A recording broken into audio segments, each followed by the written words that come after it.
In this video, I will cover the installation of my conversion kit for the Nerf Knockout. This kit features a lazy bridge where you can simply drop a dart in without needing you to push the dart into the barrel to load. Additionally, you can install a top dart loader for even faster reloads. What this does is you can have two darts stationed on top, and you can quickly open the bridge and load the dart in, making sure that it's aligned, and fire.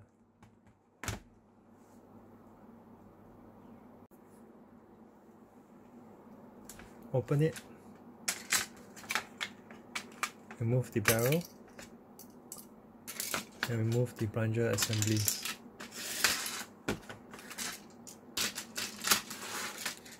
For the barrel, you want to install the head and the dart gate with the aluminum barrel. Push the aluminum barrel into this. What you want is 6 centimeters from this tip to the end of the barrel, followed by locking this lip against the barrel.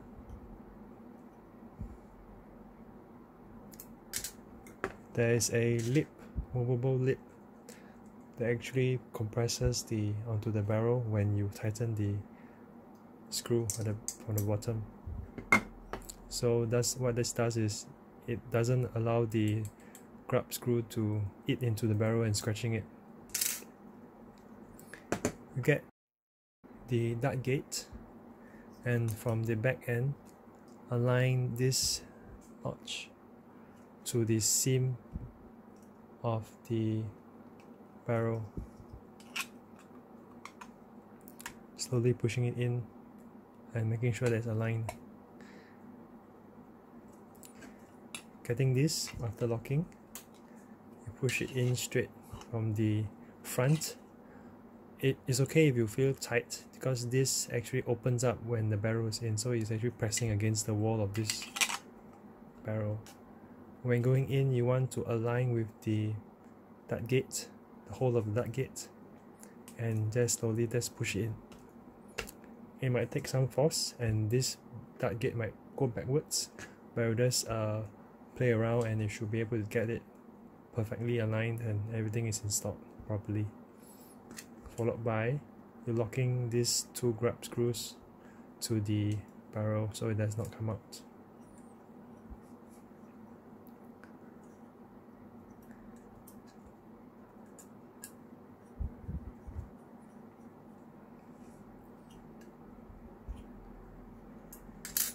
A fully assembled front barrel. We move on to the plunger assembly. You first have to remove the stock piece over here. When it comes out, it should look like this. Sometimes you might be able to pull it out easily, other times it's very difficult to pull out. In this case, this one is locked in. So I'm going to have to yank it out.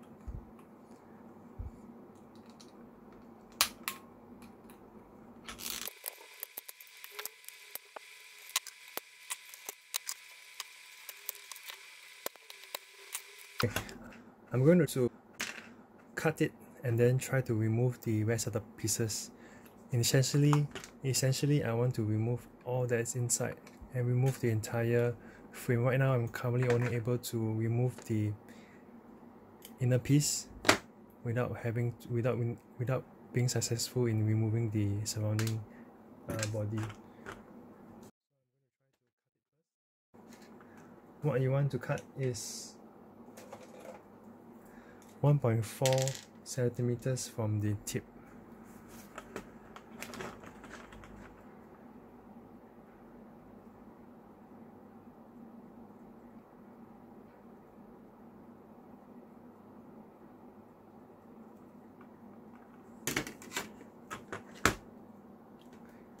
Using the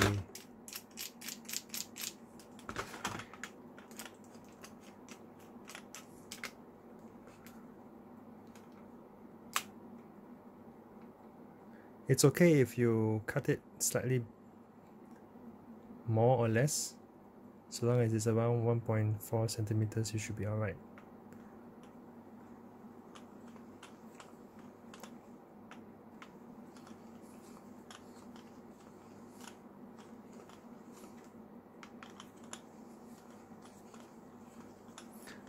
Similar to my stamping kit, what you want is to slowly turn it in, turn, squeeze it, turn, squeeze it, turn.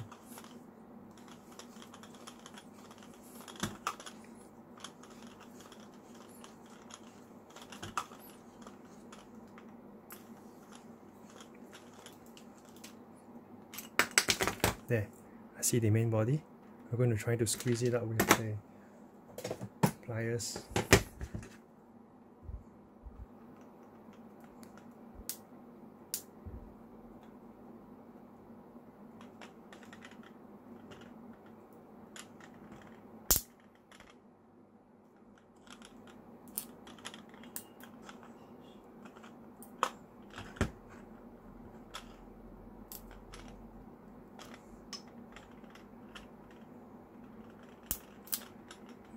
Yeah, it's moving, and slowly just wiggle it out. There's still another layer at the bottom. I'm going to try to remove that as well.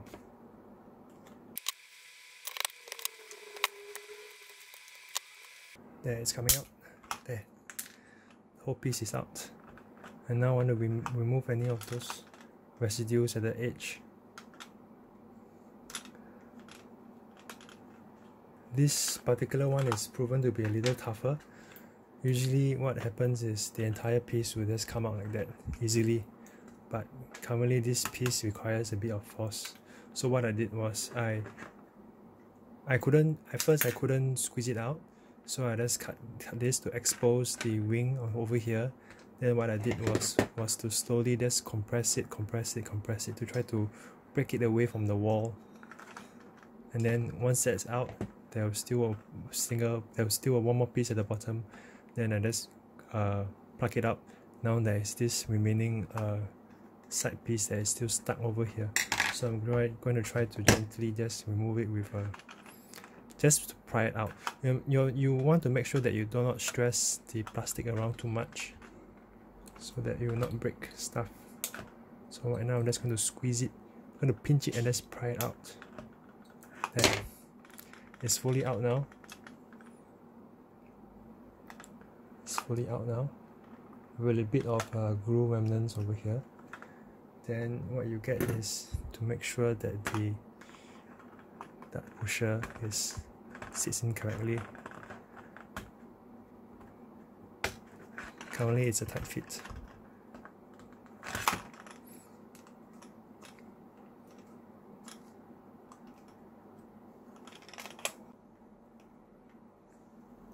I'm going to take a file to sand the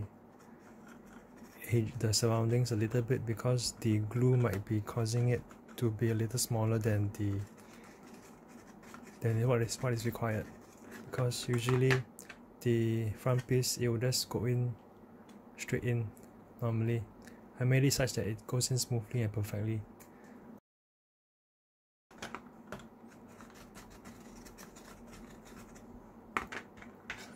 Once that is done, you can try to fit again. It can go in, but then once I push it in, I will not be able to get it out again. So before that, I want to get some glue, the same one I use for the stampede, shoe glue, or just contact adhesive, to load the edges to give it an airtight seal. I will not suggest epoxy, because that epoxy is brittle. Contact adhesives, they are softer and more flexible, so it provides a longer lasting seal without fracturing. There. I'm going to press it in fully right now.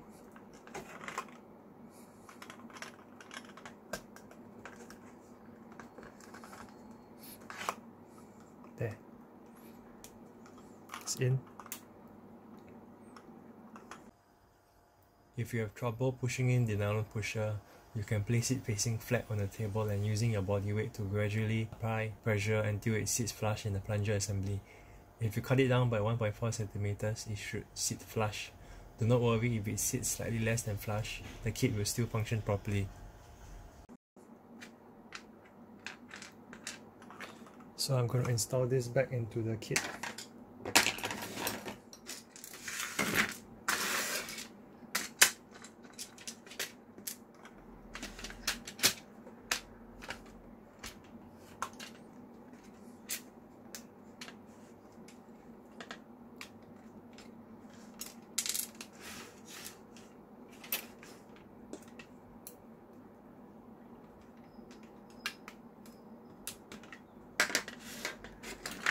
There's one more additional thing to do for the barrel, which is to cut this section in order for it to allow to go more forwards. Before cutting, it will only end about here. You want it to end around here. So what I'll do is I'll fully cut this T ridge. What I'll do is just use a cutter, flush cutter, and cut it out.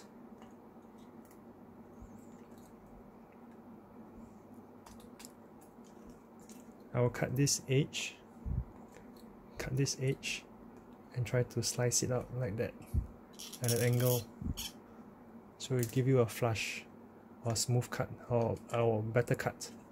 Because the barrel, you want to go against the barrel like this and slice it. So I'm going to cut here, and then slice it from the front to the back.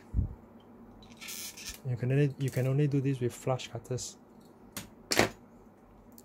Then you want to test the sliding, whether it's smooth. If it's not smooth, then you need to file it. File the edges a little more. Or what I would like to do is to use a knife to slice the edges.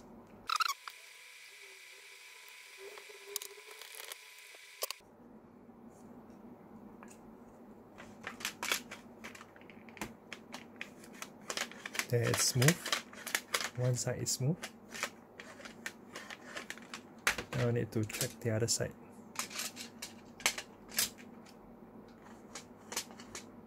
It's not smooth, it still lodges at the end. So in this case I will have to cut it a little bit more.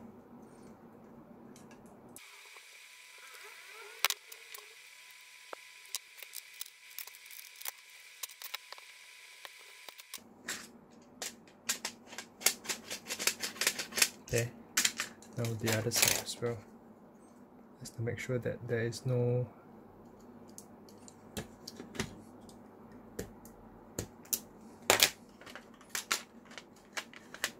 there. What you need to do is to fully cut this flush flush with the whole section, including this as well.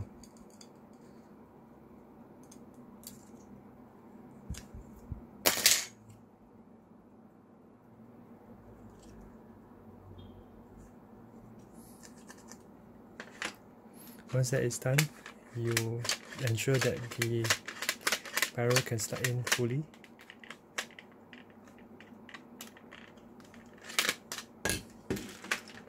Before that, you need to grease the pusher to allow the O-ring to go into the barrel.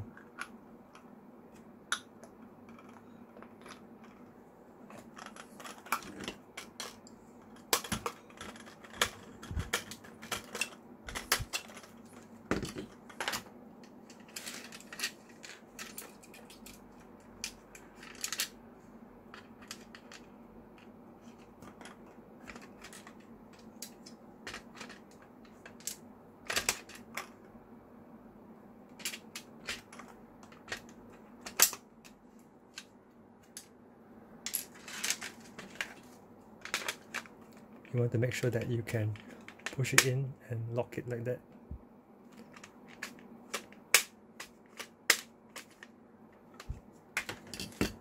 Now you want to get the spring and one of these screws from the strive.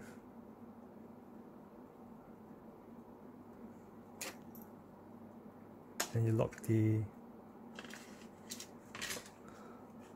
the screw onto the bottom hole here.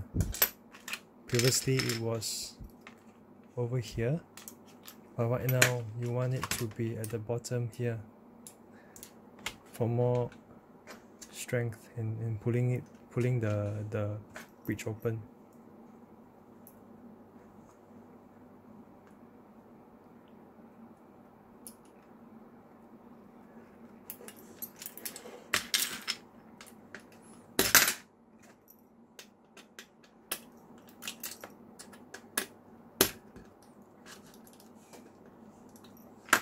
There.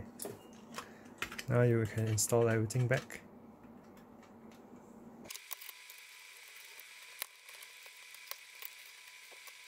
The spring goes back to its original holder here, but this spring has been moved from here to here.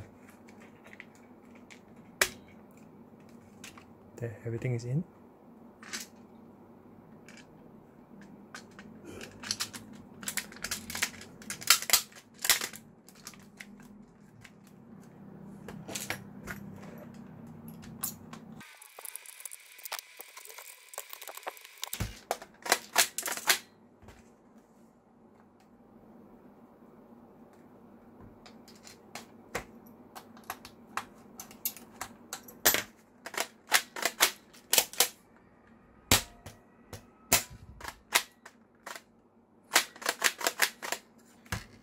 I'm going to add more grease to the barrel just so that it can open more smoothly.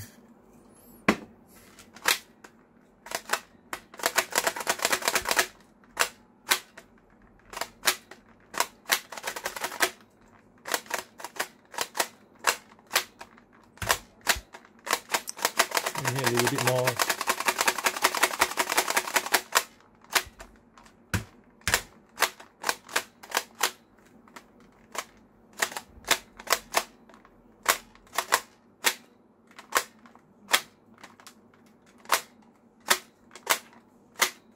There. You need to wear in a bit so that the barrel can open smoother. There you have it. This mod is done. I would like to now cover the compressor barrel, which is essentially a scar barrel that is adjustable and also features a suppressor in it. What this does is when you cover the holes with a scouring pad, it actually dampens and softens the sound of your blaster when firing.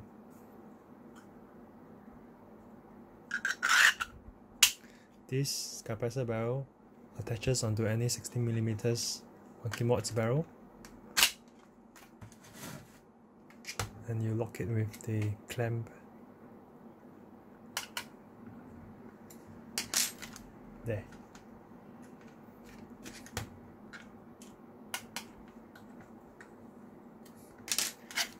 This particular compressor barrel fits onto the long version. It's snug and neat. What this you align it with the barrel and the front part grooves, and you just slide it in. It's a tight fit, therefore you do not need to lock it and clamp it onto the barrel.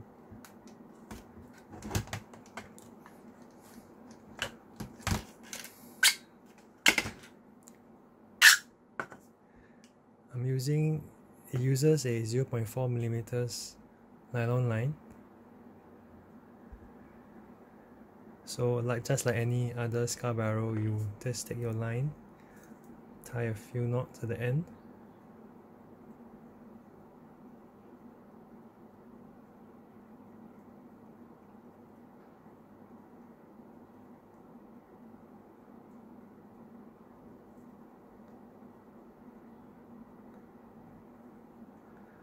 I recommend about 3 knots.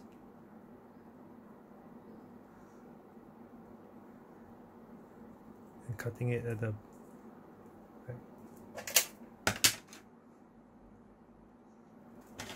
about here,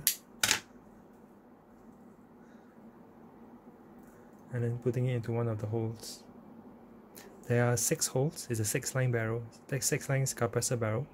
You put it into one of the holes.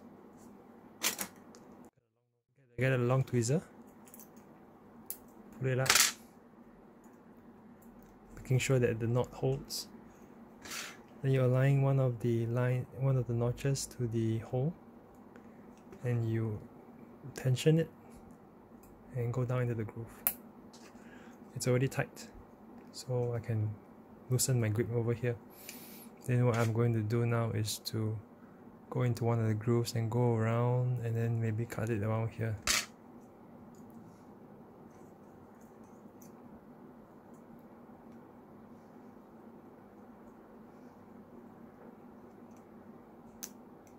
It's in one of the grooves now. I'm going to go to the second one.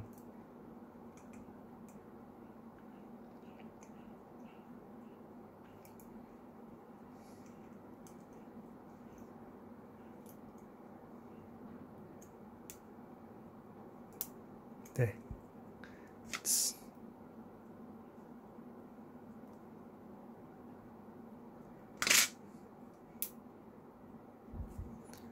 It's fully in now, going in and coming out the end. Right now I'm just going to slice it at the top.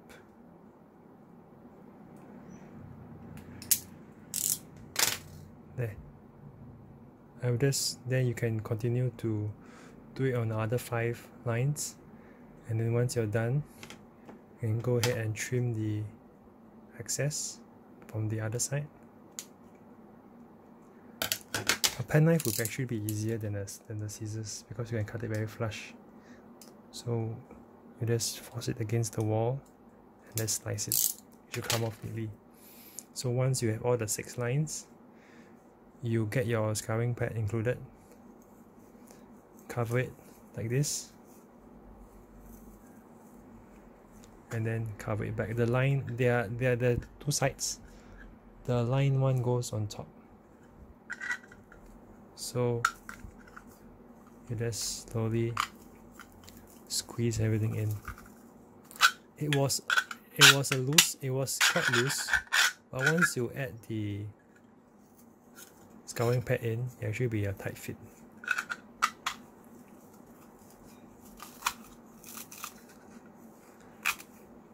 So just squeeze it, push it, squeeze it, push it. Making sure that all of this do not come above, outside the groove, so it will close properly. Making sure that none of it is sticking out. There, just lock it. There, it's tight. You can still get it out with some force to do maintenance or to adjust this. One more thing was to actually, when you're done with the 6 lines, you adjust this first, then you cover it.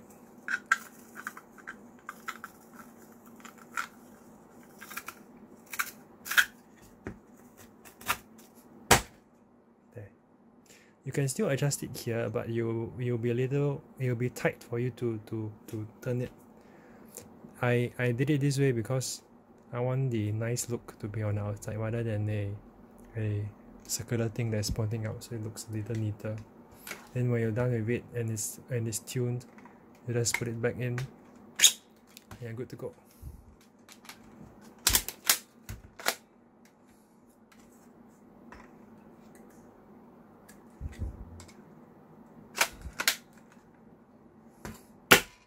There. So I have this one like this, and the shorter one like this.